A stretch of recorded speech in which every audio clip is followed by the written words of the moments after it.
Buenas tardes, doctor.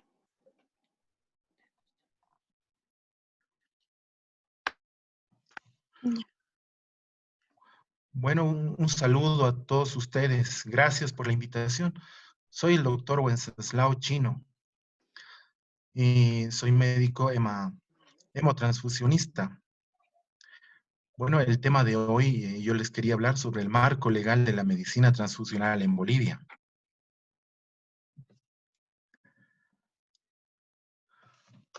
Muy buenas tardes tengan ustedes. ¿Cómo están? Buenas tardes, doctor. Muchísimas gracias por la exposición que va a dar el día de hoy. Y vamos a estar atentos, doctor, a sus palabras. Muchísimas gracias de parte de la Sociedad Científica de la OPEA. Muchas gracias, Shirley. Felicitarte por la iniciativa, me parece excelente, muy buena. Y espero que sigamos haciendo más cursos, sigamos, eh, bueno, aumentando un poquito nuestros... Bueno, les voy a compartir una, una presentación. No sé si saben lo que es la medicina transfusional. No sé si alguien me puede decir la medicina transfusional.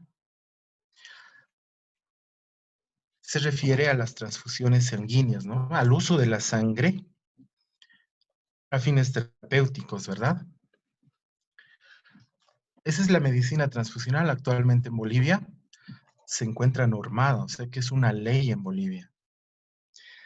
Eh, tenemos muchas deficiencias en este sentido.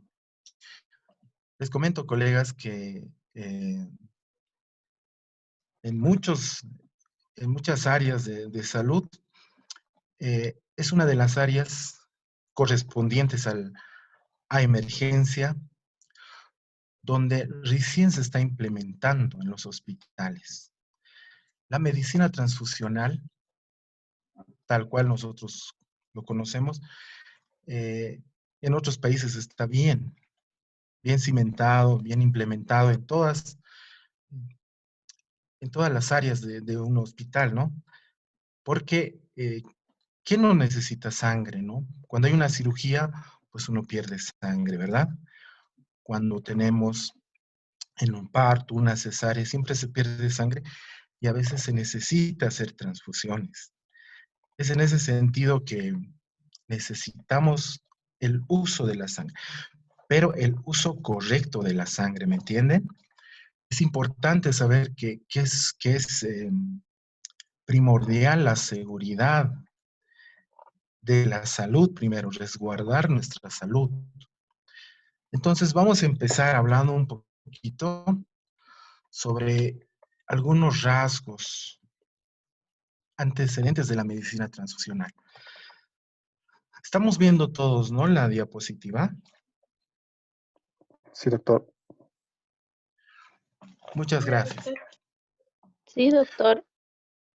Muy bien. Bueno, les comento que la medicina transfusional, el uso de sangre, no estaba normado, igual que en otros países, ¿no? No estaba normado aquí en Bolivia. Tal vez alguien se debe acordar, ¿no? La sangre inclusive la vendían, ¿no? La vendían. Había una grave deficiencia en lo que es las transfusiones seguras. De haber transfusiones, ha habido siempre transfusiones, ¿no? Desde una cirugía, alguna patología fuerte que te deja sin sangre o que baja los niveles de sangre, necesitaban transfusiones, ¿no? En ese sentido, la Facultad de Medicina de la Universidad Mayor de San Andrés, eh, ahí por los años 1941, el entonces estudiante, ¿no? de medicina, el distinguido profesor doctor Jorge Arrieta Collao, inició una investigación, un protocolo, así como ustedes, ¿no? Alguna actualización y le gustó el tema de uso de sangre segura. Tal fue el impacto de de este trabajo que hicieron, que fue acogido como propio de un hospital, el Hospital General, que se encuentra en Miraflores. Ahí nació el primer servicio de medicina transfusional. Antes era servicio, bancos de sangre, servicio transfusional, era lo mismo, o sea, en el mismo lugar. Entonces, ahí ha nacido. Nos estamos hablando del año 41, imagínense. El doctor Collao, entonces, trataba de imponer una normativa, trataba de seguir eh, los reglamentos de uso de una sangre segura. Entonces, se transformó con el tiempo, se agregó más cosas y se transformó en el primer banco de sangre en 1948. Posterior a eso, se ha difundido esta especialidad a lo largo del territorio nacional, pasando por todos los departamentos. Ya más o menos era una guía, ¿verdad? Una guía para todos los servicios, para todos los hospitales que necesitaban y usaban sangre como fin terapéutico, ¿verdad?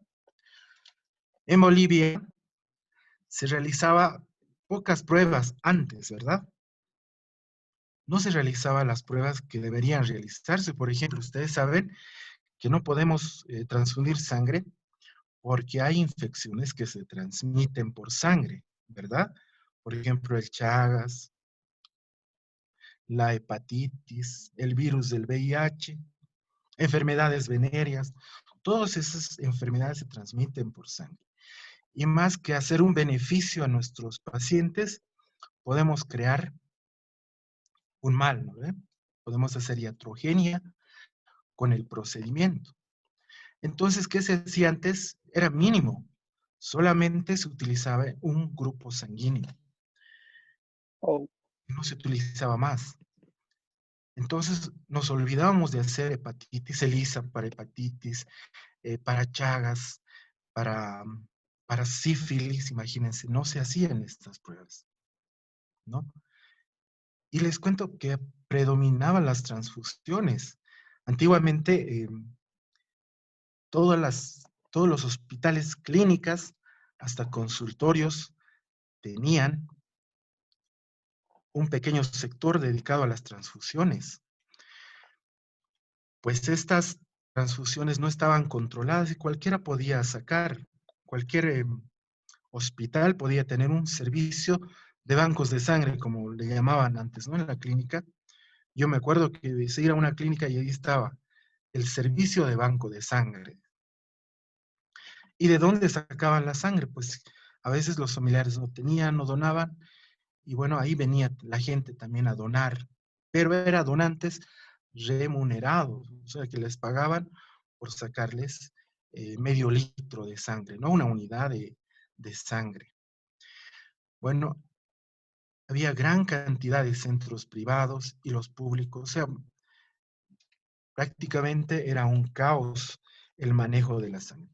No se hacían pruebas para saber si estaban infectados, tampoco se hacía un screen de dónde venía, qué clase de donantes eran.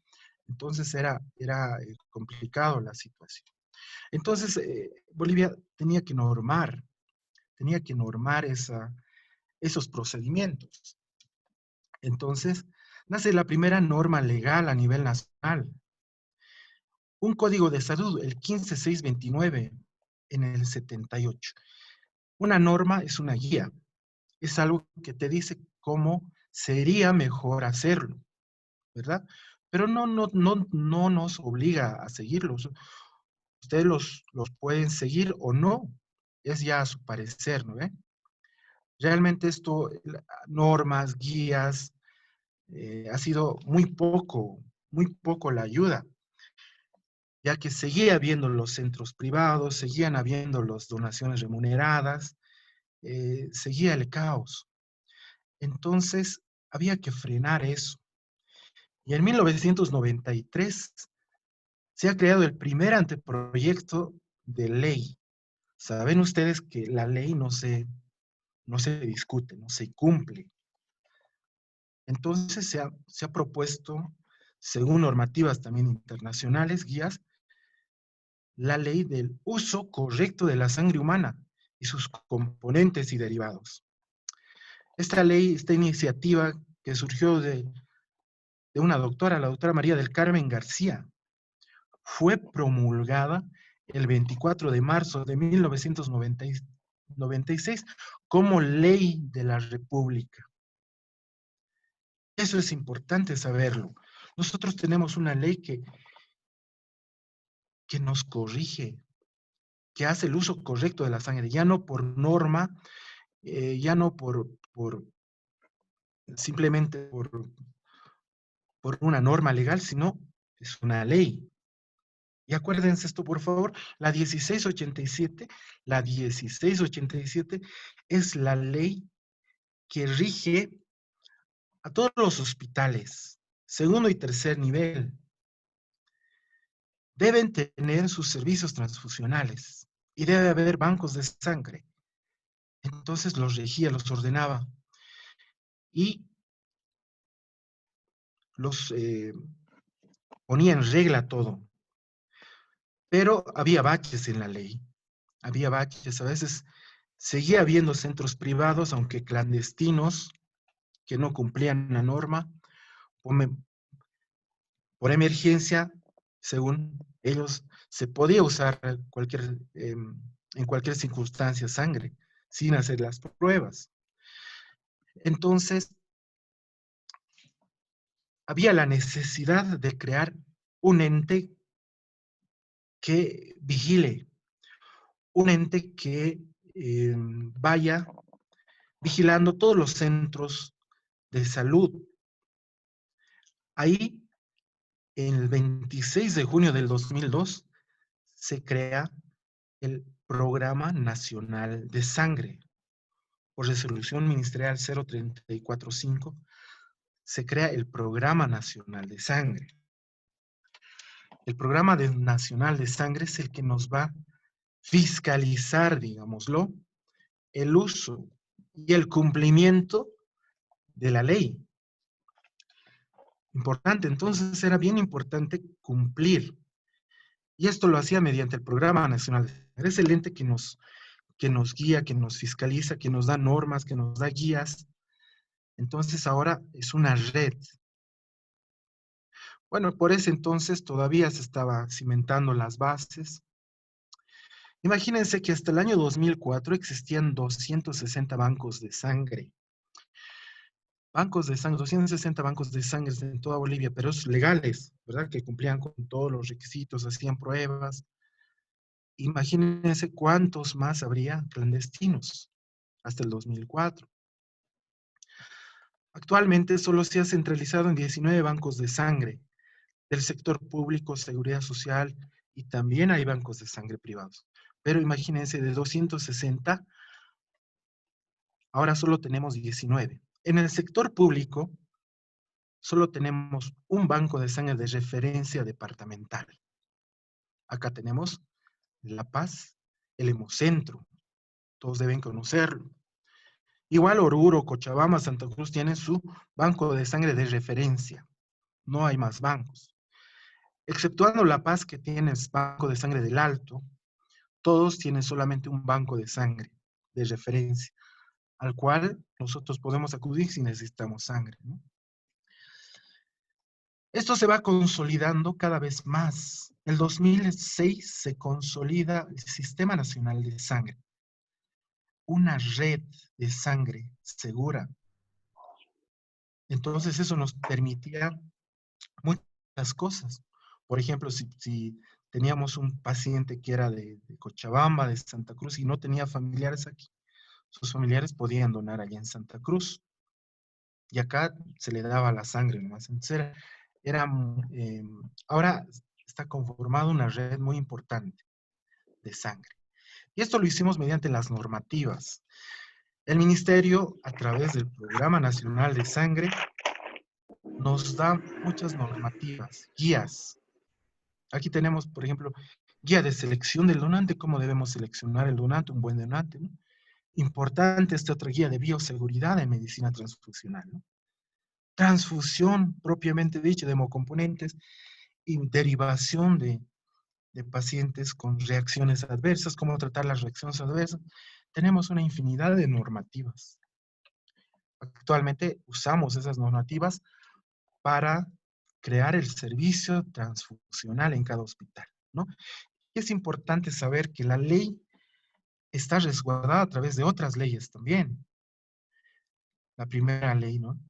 La 1687, no se olviden, 1687, Ley de la Medicina Transfusional. Y esa ley es la que vamos a hablar un poquito, la 1687. Pero hay el Decreto Supremo 24547, la Ley 031 de Autonomías, 004 de Lucha contra la Corrupción, SAFCO, la 3131, la 2028. Tenemos muchos decretos, muchas leyes que nos respaldan en este sentido. Pero la principal es la Constitución Política del Estado, que en su artículo 18, párrafo 1, dice: todas las personas tienen derecho a la salud. Si nosotros tenemos un familiar o nosotros mismos necesitamos sangre, tenemos el derecho de que esa sangre sea segura, que cuente con todas las normas de calidad existentes y exigidas por normas internacionales, ¿no? Y es precisamente por eso que en estos tiempos, en esta década, se ha estado creando o consolidando en todos los hospitales los servicios transfusionales, cosa de que no había. No había servicios transfusionales en los hospitales. Nos remontamos hace 5 años atrás, no había. Quien se hacía cargo de las transfusiones era el servicio de laboratorio clínico. Y esa no era función del laboratorio, ¿no? Y había problemas porque había errores, saturación de trabajo y había daño a la salud de nuestros pacientes, ¿no? Vamos a hablar entonces de la Ley 1687, Ley de la Medicina Transfusional y Bancos de Sangre, que fue promulgada en marzo del 96, allá por el periodo de Gonzalo Sánchez de Lozada. La ley empieza por definiciones, y esto es muy importante que debemos de definirlo. ¿Qué es un banco de sangre y qué es un servicio transfusional? Obviamente no son las mismas cosas, ¿verdad? Es muy importante esto, ya que el sector salud es el que debe debe ver la diferencia en realidad, porque la gente de a pie no conoce, no sabe. Servicio de sangre, banco de sangre, al parecer suena lo mismo, parece lo mismo, y se confunde muchas veces. Son entes con diferente función, son entes con diferentes resultados, no son iguales, ¿me entienden? Banco de sangre, servicio transfusional. Yo me acuerdo que los familiares donde pedíamos sangre traían a sus familiares, a sus donantes, al mismo servicio transfusional, pero no era así. Ellos tenían que llevar al banco de sangre. Entonces ahí va la definición inicial, ¿no? ¿Qué es un banco de sangre? Es una institución encargado de almacenar la sangre, de recolectar la sangre, de extraer la sangre, de hacer las pruebas de esas enfermedades que se transmiten por sangre, como dengue, VIH, sífilis. Almacenar la sangre, conservarla la sangre, hacer todos los controles de calidad para luego distribuirlas a todos los hospitales que así lo requieran. ¿Me entienden? Vale decir que una diferencia, el banco de sangre es una entidad autónoma, muy aparte de cada hospital, no depende de cada hospital, ¿no? Banco de sangre se considera una institución autónoma de tercer nivel, al igual que un hospital. Entonces, por ejemplo, en el hemocentro vienen de las clínicas de otros hospitales, del Arcoíris, del Clínicas del Hospital de la Mujer, de todos los hospitales vienen ahí a abastecerse de sangre. El banco de sangre se encarga de, vamos a decirlo así, en una palabra, fabricar, elaborar la sangre. ¿Me entienden? Es como una pequeña fábrica, el banco de sangre. ¿Y cómo lo hacen? buscando donantes, donantes idóneos, donantes que cumplan con todo, hacer las pruebas de laboratorio, ¿no? De rigor para saber que esa sangre no tiene ninguna enfermedad. Hacer el control de calidad para que esa sangre se conserve en forma adecuada. Entonces, eso es un banco de sangre. Ahora, ¿qué es un servicio? Un servicio transfusional. El servicio transfusional es una estación, es una unidad de hospital. ¿Me entienden? Al igual que el servicio de, por ejemplo, de imaginología, el servicio de laboratorio, el servicio de patología, igual, dentro del hospital debe haber un servicio transfusional, un servicio de transfusiones. Este servicio tiene una función importante. No es de fabricar la sangre. Este servicio va a recoger la sangre del banco de sangre. Este servicio transfusional se encarga principalmente de hacer la compatibilidad donante y receptor. Receptor nos referimos a los pacientes, ¿verdad? A los pacientes que lo requieren.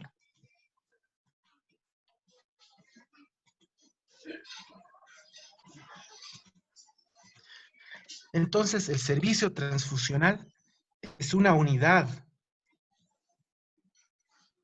de cada hospital que hace la transfusión, hace el acto transfusional. ¿Me entienden?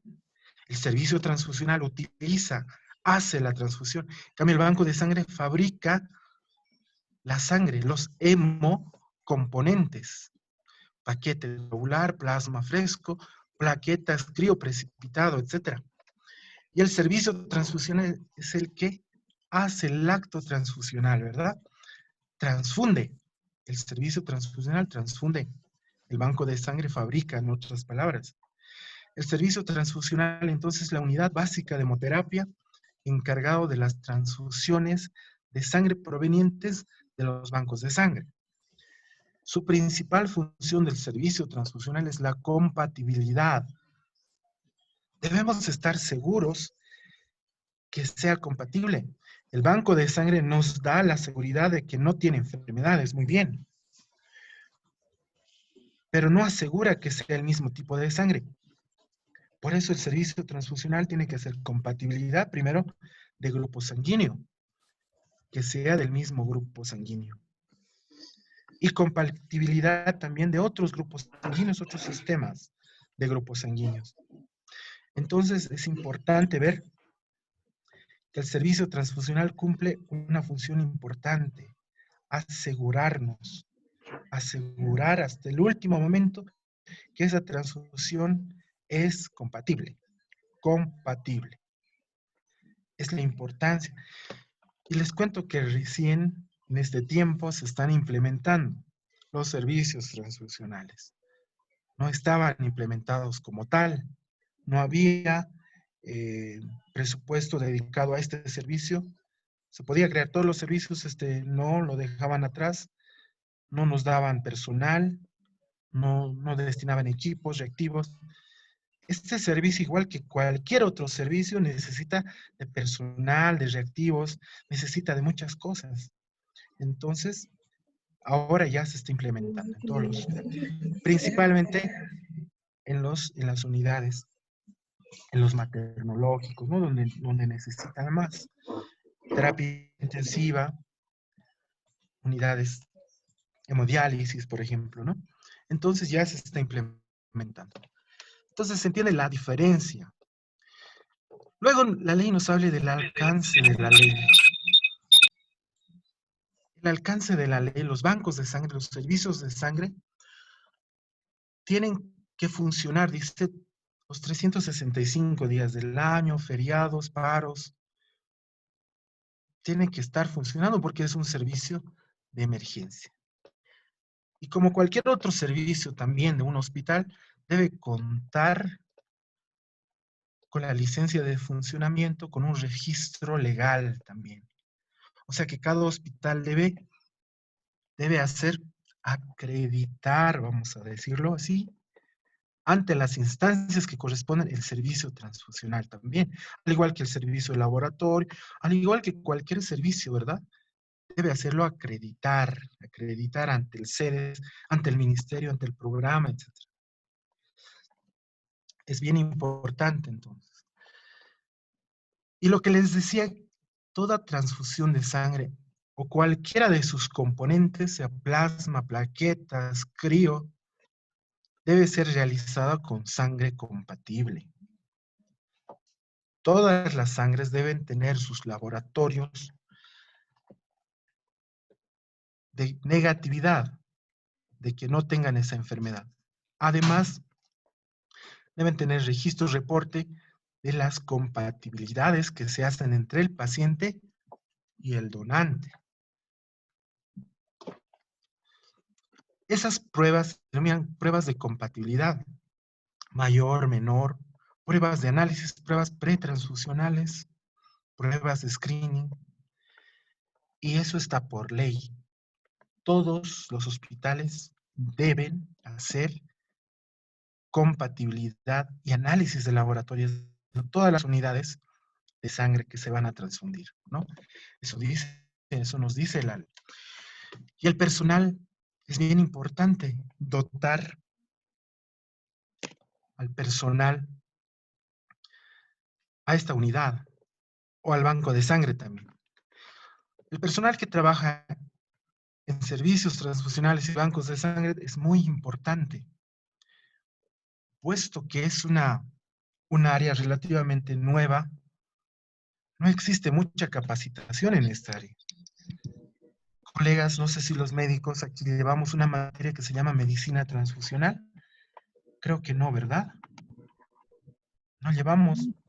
Los colegas bioquímicos, los colegas técnicos, ¿llevan alguna materia con medicina transfusional? Creo que no se lleva. Se lleva la materia de hematología, donde un capítulo o nada, ¿no? Nos habla de la medicina transfusional. Puesto que esta área ha crecido tanto, debería llevarse o cambiar la currícula de las universidades para que se implemente esta área de la medicina transfusional, ¿no? Es por eso que el personal que entra aquí debe ser capacitado constantemente, desde el inicio. Actualmente se está haciendo posgrados, se trata de actualizar a los colegas médicos, bioquímicos, técnicos, esos son los implicados en este servicio, ¿no? Bancos de sangre, servicio transfusional. Y a la cabeza debe estar, dice la norma y la ley, un médico, un profesional, médico, hematólogo, hemoterapeuta, a la cabeza, ¿no? Guiando todo esto. También bioquímicos, técnicos en laboratorio, que sean capacitados. Actualmente el Programa Nacional de Sangre anualmente lanza muchos cursos de actualización y capacitación en servicios transfusionales, en uso correcto de la sangre. Pero no es suficiente.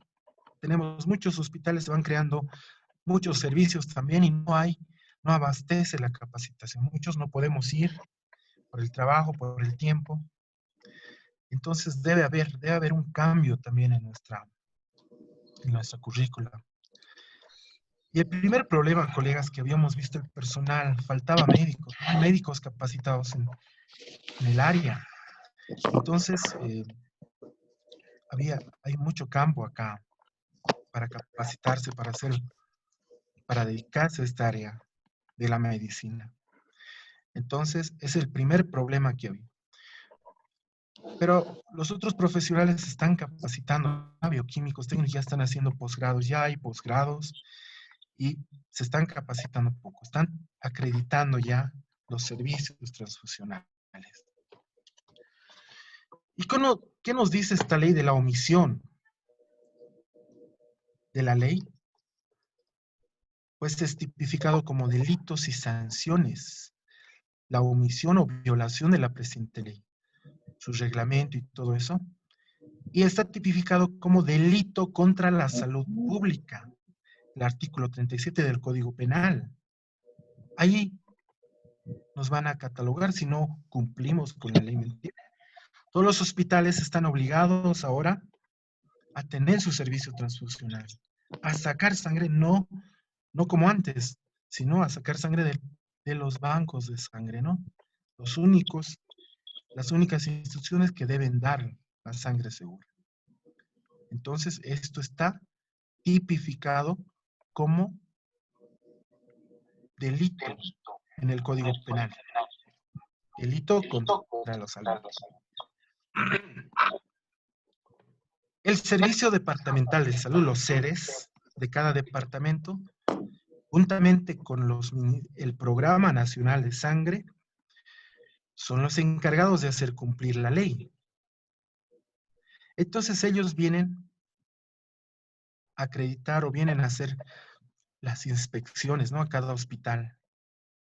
Y ellos pueden clausurar nuestros servicios si no están dando bien, hasta que regularice todas las normativas que tiene.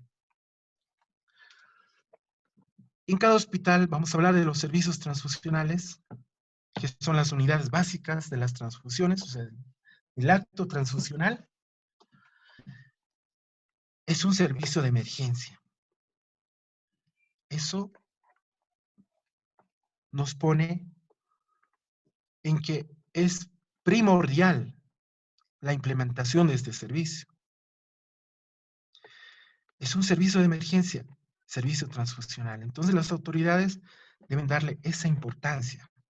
El servicio transfusional debe tener prioridad. Y las obligaciones, disponibilidad las 24 horas. El servicio transfusional debe estar atendiendo las 24 horas. También los bancos de sangre. Las 24 horas del día. Si necesitan sangre a las 3, 2 de la mañana, pues deben dar la sangre. Y también es obligación practicar los exámenes clínicos después de cada transfusión. Y eso es lo que no existe. Los servicios transfusionales actualmente solo están el personal bioquímico y el personal técnico en el laboratorio. Pocos servicios tienen el personal médico clínico. El personal médico es el que practica exámenes clínicos a todos los pacientes transfundidos. Pretransfusional y posttransfusional, exámenes clínicos, ¿verdad? Y ese es un problema que estamos acarreando desde hace mucho tiempo, pero con el tiempo también se van a implementar. Otra obligación es realizar los exámenes inmunohematológicos. La inmunohematología es un sector igual relativamente nuevo, donde necesitamos, para dedicarnos a esta área, un posgrado, una especialización. Entonces, esta área es netamente de los bioquímicos, de los colegas, ¿no? De los profesionales en laboratorio. Ellos deben realizar los exámenes inmunohematológicos. Igualmente debe estar establecido un sistema de calidad, de prácticas óptimas en el laboratorio, con reglamentos de bioseguridad, higiene, etcétera, muy rigurosos. Igualmente deben establecer un sistema de documentación o registro de todo lo que se ve, todo lo que se está haciendo. Si usted ha hecho un grupo sanguíneo raro, debe estar registrado. Si usted ha hecho una transfusión, debe estar la hora de transfusión, la hora de inicio, hora de finalización, debe estar registrado hasta los signos vitales de cada paciente, para ver que no haya alguna reacción post transfusional. Y otra obligación que debemos tener todos los hospitales, y esto es muy importante, los comités de medicina transfusional. Es sumamente importante que haya el comité de medicina transfusional en cada hospital. ¿Qué es el comité? ¿Vos querés hacer tipo brigadeiro? Es un conjunto de profesionales implicados en la demanda de las transfusiones. ¿Qué servicio recibe más transfusiones? Por ejemplo, vamos a ver terapia intensiva, ginecobstetricia, ¿verdad? Emergencias. En realidad, todos los servicios de un hospital deberían estar inmiscuidos. Entonces el comité está formado por todos los servicios, un representante, el jefe de servicio, para discutir todos los problemas que ha habido en el servicio transfusional, para optimizar la calidad, para optimizar el proceso. Por ejemplo, en emergencias debemos actuar rápido. En un código rojo, por ejemplo, debemos actuar. Entonces, el mismo comité debe armar un procedimiento estándar para actuar con más prontitud ante códigos rojos, códigos azules, etc. Entonces, esa es la función de autoalimentarse, retroalimentarse. Pero lamentablemente tampoco están bien implementados los comités de medicina transfusional en los hospitales. Debemos implementarlo. Toda transfusión, colegas, de sangre o cualquiera de sus componentes debe estar hecha por prescripción médica. Debe ser una orden médica. Y esa orden médica debe ser llenada adecuadamente, ¿no? Muchos colegas médicos lo llenan, ¿no? Necesitamos sangre y punto. No nos dicen el tipo de sangre, no nos dicen si es urgente, si es programado, cuál es el diagnóstico, especialmente su rúbrica, firma sello del médico. Ya que se trata de un tema legal, debemos exigir que debe ser por prescripción médica. Y aquí tenemos un ejemplo de lo que utiliza el Hemocentro, ¿no? Solicitud de transfusión sanguínea. Este es el formulario para solicitar una unidad de sangre. Nombre, apellido, edad, sexo, grupo sanguíneo, sangre, plasma, qué necesitamos, qué pruebas vamos a hacer, qué lugar, dónde es, el centro, número de cama, si es en quirófano, si es urgente, es programado, si es de rutina, a quién envían, etcétera. Este es la solicitud que debe ser llenada en casi el modelo en todos los hospitales. Y eso también nos dice el Programa Nacional de Salud. Entonces, toda transfusión debe ser verificada, compatibilizada, analizada por todas las pruebas que se requiera. Ahí hablamos de los grupos sanguíneos, del sistema ABO, del sistema Resius. Las pruebas cruzadas, podemos hacerlo con el CUMS directo, CUMS indirecto. Y las pruebas de control, ¿no? Hacemos hematocrito, hemoglobina, etcétera. Todos estos componentes deben estar registrados debidamente en control de libros para hacer su seguimiento o trazabilidad de cada transfusión. Toda reacción también debe ser notificada. Si ha habido algún tipo de reacción, debe ser notificada. También debe ser registrada para su valoración. Entonces son muchas cosas. Y algo muy importante que nos estamos olvidando es el consentimiento informado. Cada transfusión debe tener el consentimiento del paciente, o mínimamente de los familiares o apoderados. Es obligado tener el consentimiento.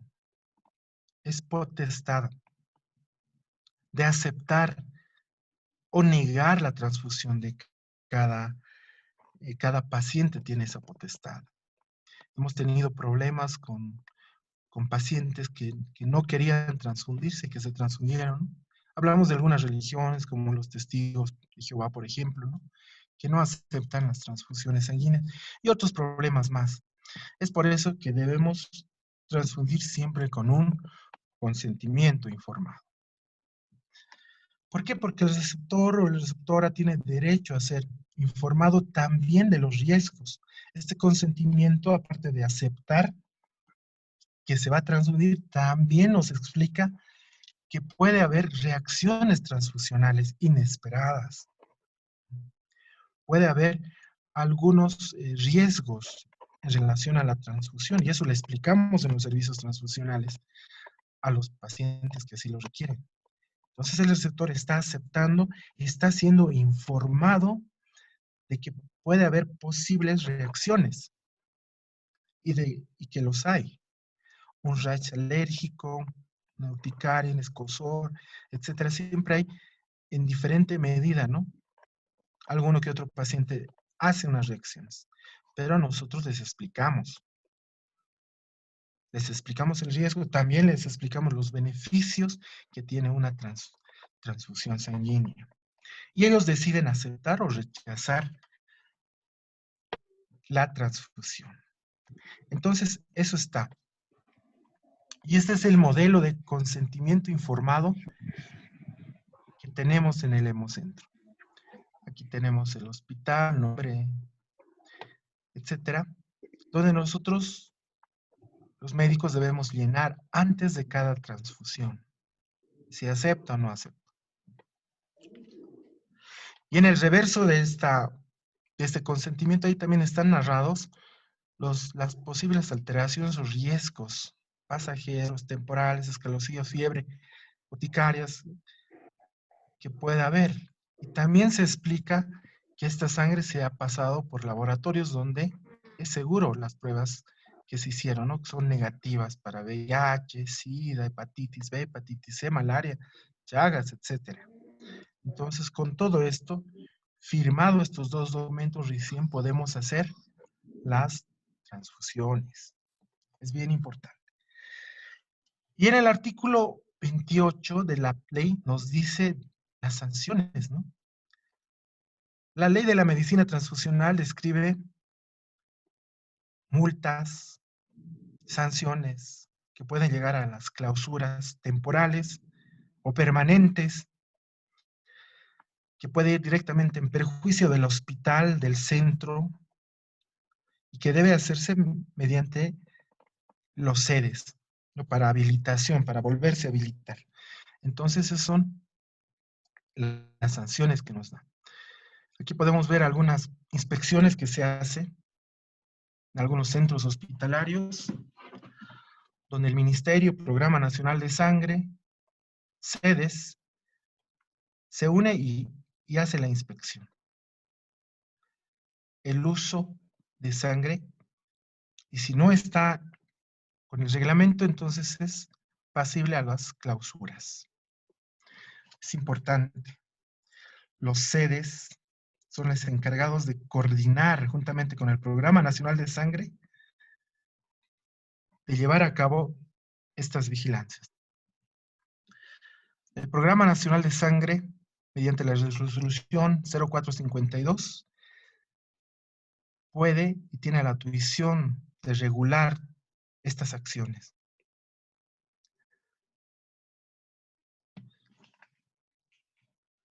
Entonces es muy importante también saber, antes, colegas, ¿ven esto? Son bolsas de transfusión sanguínea. Antes era muy fácil el obtenerlo. Prácticamente se podía comprar en cualquier farmacia. Actualmente está prohibida la venta de estos equipos. No pueden tenerlo en laboratorios. Porque, colegas, se ha visto que en muchos laboratorios, inclusive consultorios, extraen sangre. ¿Por qué? Por una simple razón. Aquí hay mucho eritrocítico. Personas que tienen gran cantidad de glóbulos rojos. La poliglobulia, como le dicen. Entonces, una terapia para eso es la sangría terapéutica. Y la sangría se hace con estas bolsas. Actualmente el uso de estas bolsas está prohibido.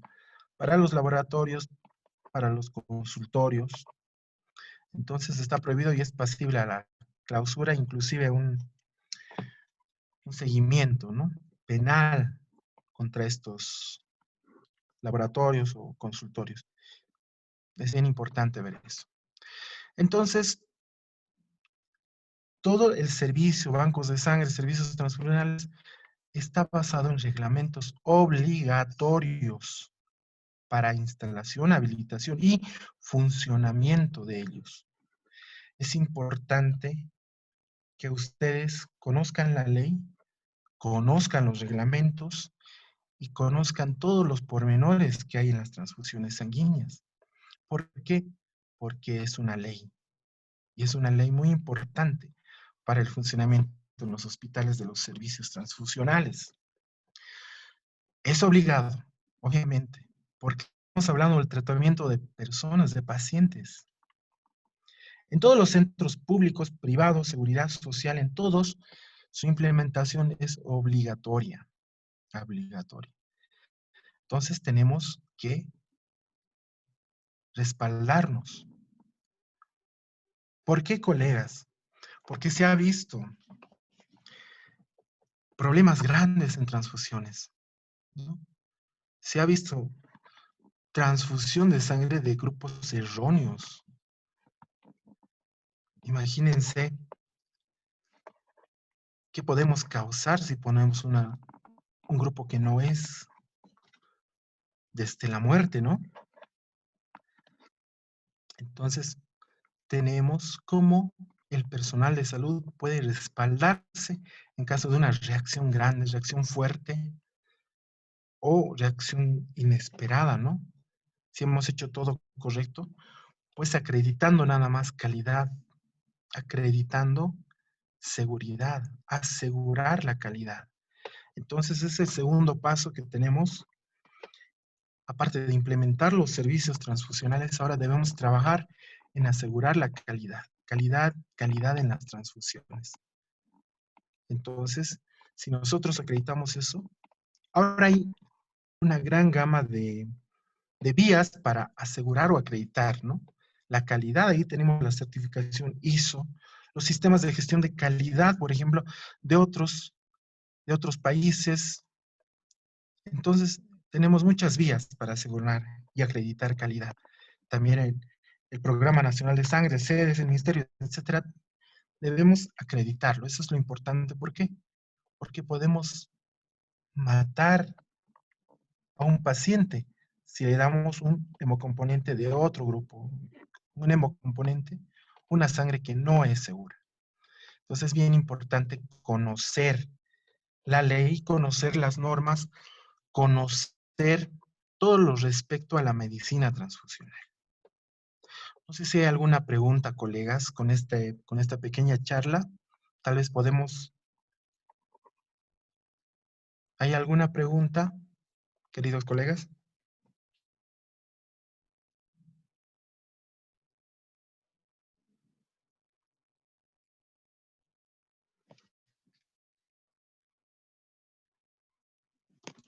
Bueno, creo que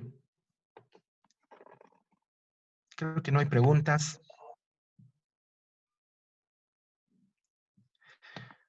Es una pequeña área, bueno, es una pequeña charla que he tratado de hacer para que ustedes conozcan la medicina transfusional, ¿no? Más adelante podemos ahondar sobre esto, ¿no? Hablar, por ejemplo, de los hemocomponentes. ¿Qué es un hemocomponente? ¿Cuántas clases de hemocomponentes? ¿Qué es un hemodiderivado? ¿Cómo se construye? ¿Cómo se fabrica un hemodiderivado? Un hemocomponente. A ver, ¿cuáles son los tiempos? ¿Cuáles son las indicaciones? Podemos hablar también de reacciones adversas, transfusionales, post-transfusionales, tardías, etc. Podemos hablar de transfusiones en neonatos, en pediatría. Podemos hablar muchas cosas más. Espero que este tema haya sido de su agrado. Con todo gusto compartiré más temas en relación a este campo que es muy bonito, muy árido y que realmente necesita de su ayuda, queridos colegas. Necesitamos que gente, médicos, se aboquen a esta área, porque no los tenemos. Es muy poco para tantos centros, tantos departamentos, tantos hospitales. Bueno, si no hay preguntas, muchas gracias por su atención. Les pido nuevamente 1000 disculpas por el atraso y bueno, que tengan una linda tarde. me despido. Soy el doctor Wenceslao Chino, con todo cariño y respeto, pues esperando también una nueva oportunidad para poderles compartir. Muchas gracias. Y me voy con este mensaje que siempre ponemos en el servicio, ¿no? La mejor transfusión es la que no se realiza. Vamos a hablar en otro momento del tema de las transfusiones, de los beneficios, ¿no? Pero también de lo malo que nos puede producir una transfusión. La transfusión estrictamente se la debe hacer en caso urgente y mejor si no la transfundimos. Por eso, la mejor transfusión es la que no se realiza. Muchas gracias, colegas. Nos vemos en otra oportunidad. Gracias. Muchísimas gracias, doctor, por la explicación. Igualmente que tenga una linda tarde. Muchas gracias, Sile. Un gusto Igualmente, haberles compartido. Gracias. Que tengan una linda tarde. Gracias. muchísimas gracias, doctor. Con respecto a los asistentes, se les ha compartido en el chat el link de asistencia, si lo podrían llenar, por favor.